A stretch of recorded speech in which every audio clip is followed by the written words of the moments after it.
What is going on, Pokemon fans? Welcome back to JDs Nerdverse. Today we're doing a prediction video for Sudowoodo. This is supposed to be the optimized playthrough of Sudowoodo, or at least a prediction for your optimized playthrough. But I don't think we're going to be optimizing this. I think it's going to be a what-if scenario, and you'll see why here in a minute. Before we get started, make sure you like, share, subscribe, comment down below what you think of the prediction, what you think will happen in this video that we're going to do on Friday, so on and so forth.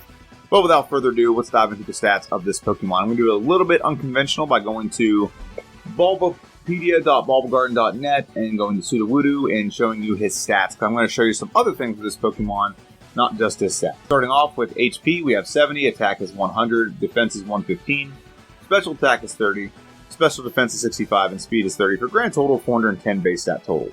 Now, if you saw last week's video, that doesn't change. We can't modify that anyway. The only thing we can do really is give it IVs. If you don't know what IVs are, IVs, I think it stands for inherent value. And what it does is, like, you see how, like, right here on the level, it has, like, a range? So you are within that range based on your IV level. So if you have max IVs, at level 50, you will be at 177 HP for the most part. And so on down the line. So at maxed out IVs, at level 50, your speed is still 90, which is very abysmal. Okay, it's not very good. And that's, like, best, like I said, best case scenario, best in earned values from, like, encounters and stuff. We can't really modify these very much other than picking, like, a hidden power type that could help. Now, you know, I think in this playthrough, I'm going to change something. In the last playthrough, I did hidden power dark for maximum IVs. I think this one, I'm going to do hidden power flying. There has been a problem with fighting type Pokemon. It just obliterated me in the previous run. So I think hidden power flying may be able to fix that. And if there's any place we can have a little bit of a dip in our IVs, it is attack and defense. It lowers our attack and defense. I think the attack is 12 and defense is like 13 or 14. We can take a little bit of those if we're going to at least make a couple battles more easier. Like Bruno was very difficult. A couple of the battles are difficult, but having something to counter grass types, have something to counter fighting types, is something that's two things we're really weak to, and this will be very helpful for that. So that's something we can do. By changing that around, we're going to give ourselves strategically a better hidden power move, okay? Now, here's what we can't change very much of, and here's why. So here's our level up moveset. I'll go over it real quick. Rock Throw, Mimic, Flail, Low Kick, Rock Slide, Feint Attack, Slam. There are some decent moves here. There's some decent move diversity that we can get via level up, and if you look at our TM moveset, we have a decent amount of TMs that we can get as well. We even get the access to the Elemental Punches, which we can't really use because our special is very low.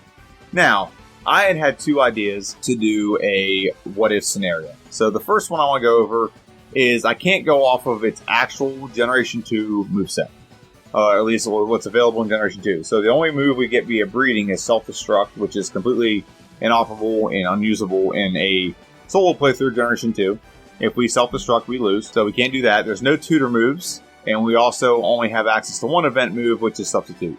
Which, not the worst move, but that's not going to give us anything long term. It's not like we can do a substitute and then set something up. We don't have a setup move with this Pokemon. So I thought, well, maybe future generations will give us a little bit of an insight onto what we can use. So I legit thought, you know, Generation 3, there's a move that keeps showing up. Generation 2, or 3, and 4 was the move Calm Mind. And I guess I've played too much of Generation 3 in the past couple years. I thought Calm Mind was in Generation 2, and it's not usable. It's not usable at all. And then pretty much anything else in here becomes available to the Pokemon via TM, so it's not really fair to start the game out with a TM that we can get. And if you go on to tutoring, there is a lot of tutor moves, but I just don't think it's fair to add a bunch of these in at the start of the game. It kind of goes against the spirit of what this is. And then there's no special moves. We don't have Shadow Rush. We do have Flail, Low Kick, and Rock Slide, but we get those moves, so adding them earlier just seems a little bit unfair. That'd be like giving every Pokemon its best moveset that they can possibly get to start the game. That's not what the optimized playthrough is about. It's about, can we theoretically get this Pokemon to have this move? So let's say, for example, Calm Mind was a TM, we can add it, and could we port it back into Generation 2? No, because Generation 2 does not have Calm Mind. I thought it did, but it does not. When we did Azumarill, Dizzy Punch is a move that comes from, it's available in Generation 2, and we were able to add that move onto this Pokemon's moveset. Same with Belly Drum. Belly Drum is a breeding move. You breed the Pokemon another generation, and you have this move on it, and you have the event Pokemon with the same thing.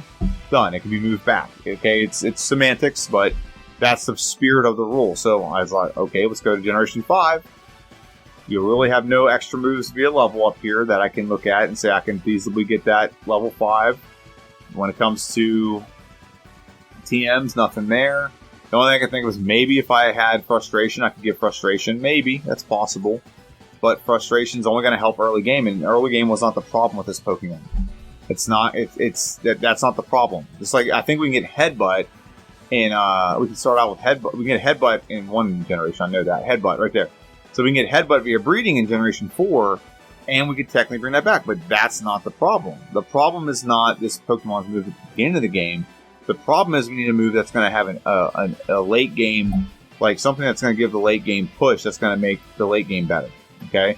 Otherwise, we're just going to optimize this Pokemon. And optimizing is going to it's going to do some things because we know where we need to overlevel. We know what moves we need to add for what. So there is possibilities there, but it's not going to be. It's just going to be very boring. It's going to be the same exact thing.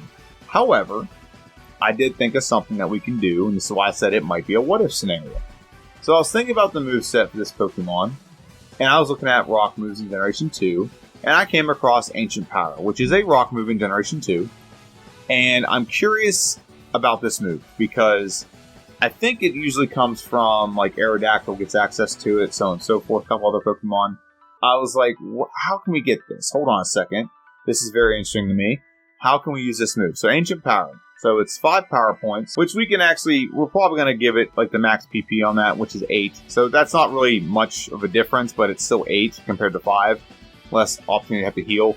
It is 60 base power, so we're rock type, so it'd be 90 base power, and accuracy is 100. So that's very encouraging because every other rock move that I use, Rollout, Rock Throw, Rock Slide, all 3 of them are coming through as with 95% accuracy, or 90 to 95% accuracy. So they're not the most reliable moves. So I'm like, okay, not a bad idea. So let's see what it does in Generation 2. In Generation 2, it has a thing called the Omni Boost.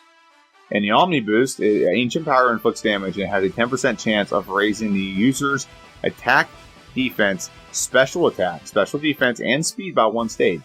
Now, that's a very low percentage of it happening. However, looking at it, that's great. That's fantastic. That's something we could definitely use later in the game to our advantage. One, it's a more reliable move early in the game, so we don't have to use Rock Throw as much. I mean, we're still going to have to. It's only 8 power points with Ancient Power. But we might not have to learn Rock Slide. I mean, Rock Slide's pretty powerful. It's a little more powerful. However, sacrificing a little bit of damage for a little bit more reliability is not the worst thing ever. So as we scroll down, I don't think there's anything else about it. It's a prehistoric move. Yeah, I think this is definitely a feasible move that a Pokemon can do.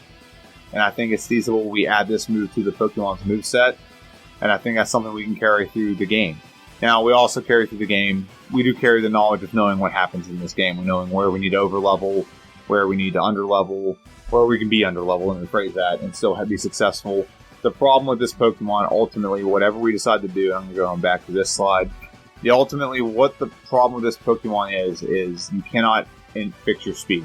Special attack isn't that big a deal because we can just use physical moves. We have enough move diversity with Earthquake, Return, Rock Slide, and even Hidden Power Flying to have a lot of move diversity and we can hit a lot of things. So that is not the problem. The problem is we cannot increase our speed. We can give ourselves some carbs and max that out as much as we can, but ultimately that's not something we can do. Now, an ultimate what-if scenario is to give this Pokemon agility, which I think is broken.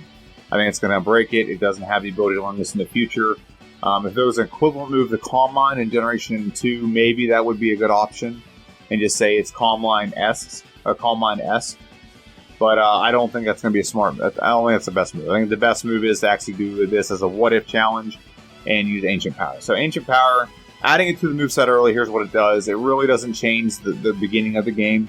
We do not have to go through Bellsprout Tower in an optimized playthrough or a what-if scenario. So that's not on the table. We don't have to worry about Bellsprout Tower.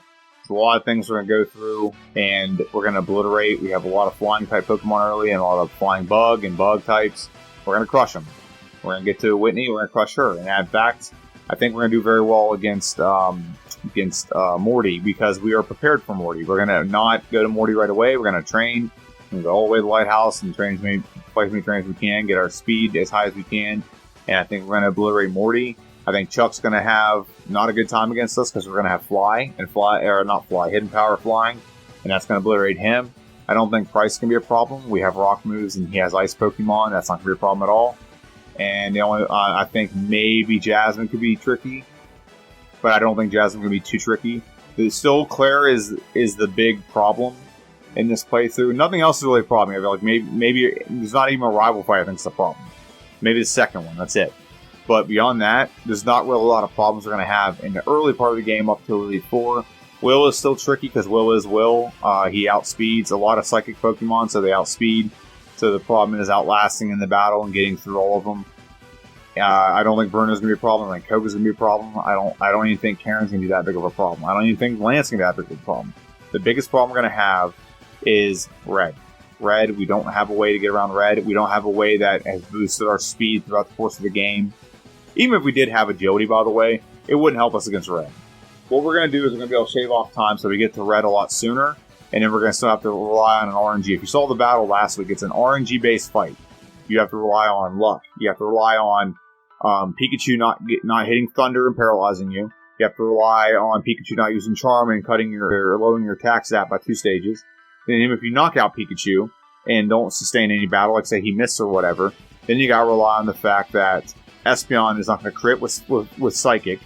You also got to rely on the fact that Espeon is also could go for Reflect and up everyone's defense, and that's not just Espeon. It's going to every Pokemon behind her.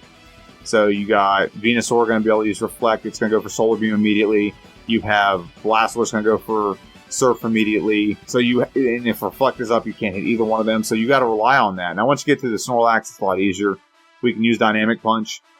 We could probably start up Rollout again, possibly. So there's a lot of things we can do against Snorlax. Snorlax is not the issue. For the first time in any playthrough, Snorlax really isn't the issue. It's getting through the first 4 Pokemon. Now, if Rollout, I think it was only a 2-time attempt against Red in my playthrough last Friday. I think it was only two attempts, and we got through pretty quickly, so that was good RNG.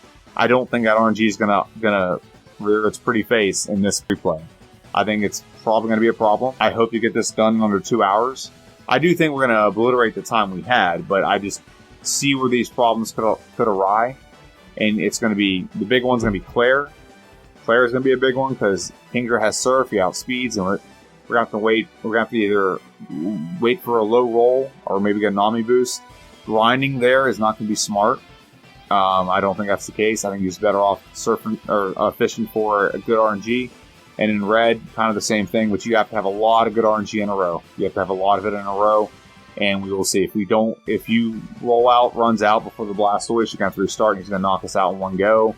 There's a lot of different things that are going to happen that could really derail this playthrough and this optimized attempt. But it's going to be fun to do. All right? So let me know what you think in the comment section down below. Do you think adding Hitting Power is a great option? What would you do? Like I said, there's nothing we can really add, and if we added Headbutt, we're going to get Headbutt later in the game anyway. And like I said, the beginning of the game is not the problem. It's middle of the game to the end of the game where we don't outspeed anymore. And then when we start getting outsped, and we're weak to a lot of things that are evolved, and we're just single-stage Pokemon, so our stats don't improve over time other than just leveling up. We don't get a big jump when we evolve or something because we don't evolve. So let me know what you think in the comment section down below. This is JD, this is JD's Nerdverse, and this video is posted, today's Monday. And then, today is actually Sunday before I actually do the playthrough after this. And then I'm gonna do the playthrough and then start editing. And this playthrough will be posted on Friday. Let me know what you think in the comment section down below. This is JD, JD's Nerdverse. Have a good one, and I'll see you guys on Friday.